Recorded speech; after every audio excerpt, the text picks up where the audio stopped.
સરસ મજાનો એક્ઝામ્પલ પૂછાયો છે અને આમાં એક્ઝામ્પલ હવે વારંવાર આવે છે કે ભાઈ 50,000 લીટરની ક્ષમતા ધરાવતી ટાંકી, શરૂઆતમાં એની ક્ષમતા કેટલી છે ભાઈ? 50,000 લીટરની ક્ષમતા છે. લીકેજના કારણે દર અઠવાડિયે પાણીનું સ્તર જે છે અગાઉના અઠવાડિયે કરતાં અડધું થઈ જાય છે, તો 5 અઠવાડિયા પછી કેટલું થશે? માનો કે પહેલા અઠવાડિયા પછી કેટલું થશે? 25,000 થશે.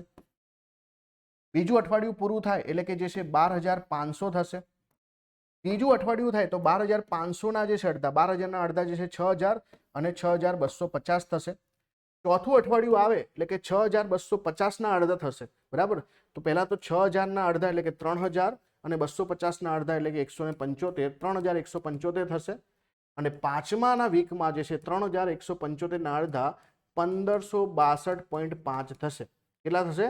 1,562.5. તો એક જ જવાબ છે. જો આ કોઈ નીચે અહીંયા જો માનો કે આવો કોઈ જવાબ આપ્યો હોત તો કન્ફ્યુઝ થવાય, પણ તમને સીધો જ જે છે અહીંયા આપેલો છે. તો પાંચમા અઠવાડિયા પછી પાણીનું સ્તર 1,562.5 લીટર હશે.